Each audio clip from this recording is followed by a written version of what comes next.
Hello, everyone, and welcome to this episode of Slow the Fire podcast. My name is Laura, and I will be one of your hosts today. Hey guys, I'm Trinity, and I will be your other host for today. Today we'll be discussing how you can prepare yourself, your home, and your family for a fast evacuation. Yeah, and I think I mentioned this to you already, Trinity, but when I was 9 years old, I had two fires at my house. The first one was on Valentine's Day, and the granny unit by my house burned down. And then 3 months later, 25 acres on my family's ranch burned. When the granny unit burned down, I remember my older brother coming in and picking me up as I was frozen looking out the window. He carried me out of the house and we sat in my mom's car about 300 feet away, watching as my dad tried to put out the flames before the fire department could come. We lost the whole thing and part of the roof to our house. You would think that this experience would have taught me to always be prepared for a fire, but truth be told, I haven't had an emergency kit or bug out bag since I lived at my parents' house. I think I never wanted to build one because of the emotions those memories bring up. So when this was the podcast we decided to make, I knew it was time to put the fear I had associated with house fires aside and learned what I had to do to save myself, my pets, and important things in my home should I ever need to evacuate. Um, According to the providentprepper.org, the bug out bag is basically a portable kit that contains all the necessary items that a person would need to stay alive for at least 72 hours. It's a bug out bag of items that are aimed to help you stay alive when you need to, well, bug out. mhm. So, while it won't keep you comfortable, it will keep you alive. Many sites clearly express that gathering your materials before picking out a bag to hold the materials is best. Test carrying it to ensure that it isn't too heavy, too large, or too cumbersome either. Yes, you want to make sure that the weight is manageable in case you have to move more on foot. The bug out bag is going to be what you're going to need and have to be able to stay alive. But even here in the US, we have differing regions with varying weather conditions. So here on the central coast of California, we really don't have to worry about getting stuck in the snow or having to scrape ice off our windshields. We don't have to worry about pretty, we do have to worry about pretty extreme heat though. So while we might not need to have extra blankets or other cold weather essentials, we may need extra sunscreen and water to avoid sunburns and sunstrokes. It's a good idea to have a change of clothes in your car for every season in case of an any emergency. So look through your closet and pick functional items that fit, but you don't wear all the time or need in your closet. So, for this episode, we really wanted to focus on what everybody should start their packs with, as well as provide resources so you can build your bug out bag that is more comprehensive in terms of weather, health, and amount of space you have to dedicate towards storing a bug out bag. We will be using ready.gov and readyforwildfire.org as resources to help you plan the essentials of your bag. All bug out bags should start with a gallon of water per person per day and enough food to sustain everyone in your home for at least that 72-hour period. If you choose to bring canned food, make sure to also pack a can opener. Tools such as a hand crank radio and a flashlight with extra batteries are handy as well. No matter where you are, you may have to build a temporary shelter. Ready.gov recommends using plastic sheeting and a roll of duct tape. It's important to remember to also include a first aid kit, moist towelettes, and toilet paper.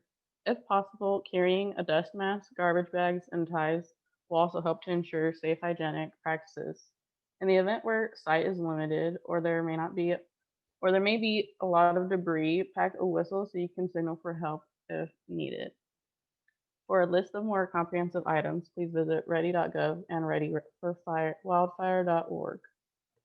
For our college students who may be living in dorms, or for those of you in a tiny house, studio style apartment, or other small living space, here are some tips on how to utilize your space to the fullest. If you have a vehicle, you may want to store supplies in the trunk of your car. This can come in handy for when you have to leave. You only have to worry about getting to your car instead of getting everything that you already packed into your car.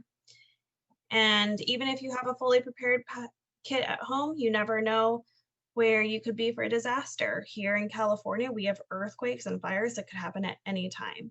If a fire causes your neighborhood to evacuate, you may not be able to go home and grab your things. It is always best to keep a backup go bag in your car. Offgridsurvival.com states that if your living space is limited, investing in under the bed storage boxes would be an easily accessible and light enough way to carry your stuff. With any bug out bag or storage container, please make sure you can carry it before the emergency. While it is tempting to pack everything you can think of, you could immensely slow down your packing if it's too heavy and it could injure you. The safest thing to do is build a working prototype that you know you can escape with and practice exiting the building with it so you can be aware of any obstacles you need to be prepared for. For everyone, it is always a good idea to set up an emergency contact list. You can make a group message that is easy to locate in your text or have an email ready to send as soon as you have escaped and are safe. However, remember that cell towers and other forms of communication may be the first thing down in a disaster. Set up an evacuation plan and communication plan. Offgridsurvival.com explains communicating your plan is extremely important and will help put your family's minds at ease. Download an evacuation plan PDF onto your phone in a way that is accessible online and offline in the event of a disaster. So now that we have discussed tips for our human lives, we need to talk about other members of our family. Our pets are like children to many of us, and we need to be prepared for them in any emergency. For easy transportation, please make sure that you have a clean and usable carrier for each pet. Wildfire.gov states that pets such as birds, rodents, and reptiles should be transported in cages. Cover their cages with a light sheet or cloth to minimize their fear. Driving may be challenging during an evacuation, and distractions from pets could result in an accident, slowing down traffic and causing additional injuries or worse. Another item to consider bringing would be a muzzle, especially if your dogs are prone to barking at other dogs or people. You'll most likely encounter traffic buildup while evacuating, and being close to other cars full of strangers that your dogs aren't too familiar with could result in distracting bark fest that could potentially create more havoc during a stressful situation. So even if you may not be fond of the idea, it may be for the best. Yeah. Have collapsible water and food bowls with dry food and extra water. It's important to remember that every day an animal needs 1 ounce of water for every pound they weigh to stay healthy. A general rule for feeding dogs is 1 cup for 15 pounds, while cats need a half a cup for every 5 pounds. For example, my 23-pound dog, Luna, would need 23 ounces of water each day. Multiply that by 5, I should have 115 ounces of water. A gallon of water is 128 liquid ounces, so I would just need a gallon of water for her. She eats 1.5 cups of food per day, but her food comes in small bags, so I just have an unopened bag ready to go for her. I check the date and use it a few months before it expires, and I replace it with a new one. Yes. Besides food and water, pets also need ways to be kept clean and safe if evacuated. It's a good idea to have a litter box and a bag of extra litter for any cats you may have. For any dogs, make sure to have a leash and poop bag so you can easily let them go at any rest stop or safe place to pull over along the way while you're evacuating. Pet friendly wipes are always a great idea and come in handy when you least expect it. For instance, my dog Willow is notorious for knocking over anything in my cup holders and is a master at somehow getting it all over herself.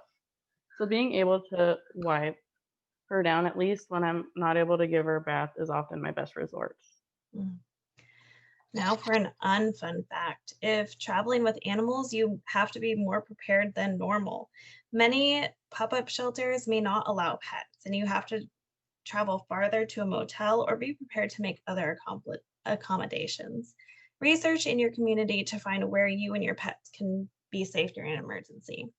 If you and your neighborhood are evacuating quickly due to a wildfire or other emergency, it is important to be as prepared as possible. We recognize that many of our listeners may have livestock and other animals. I know here in Pastorals, our fairgrounds allow livestock to be temporarily held for an emergency.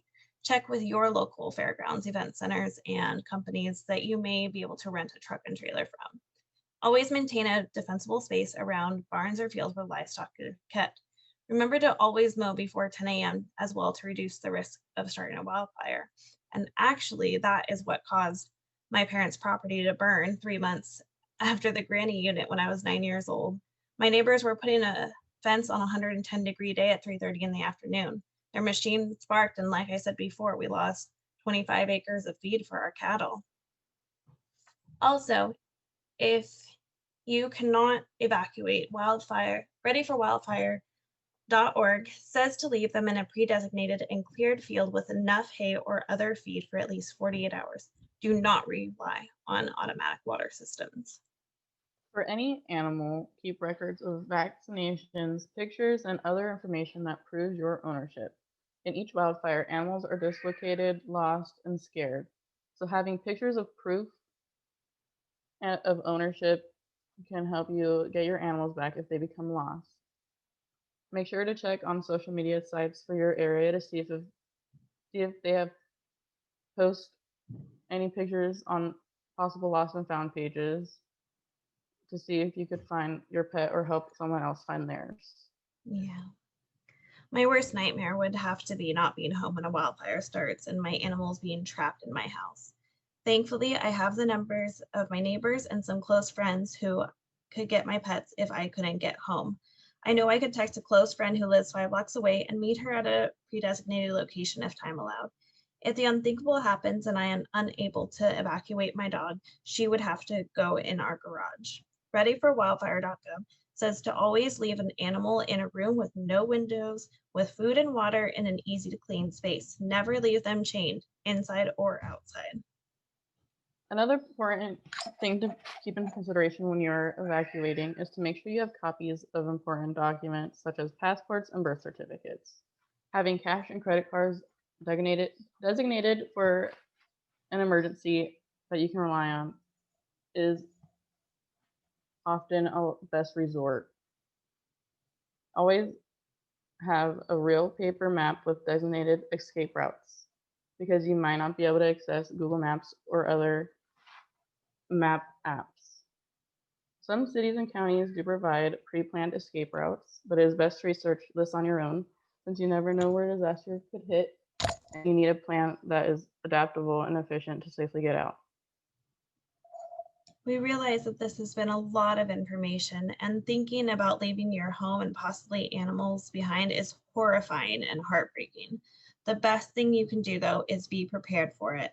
The more prepared you are, the faster you'll be able to get out, and you, your pets, and your home will all be safer because of it. We hope this information was useful to our listeners and that together we can prepare, protect, stay well, slow the fire. Thank you for listening.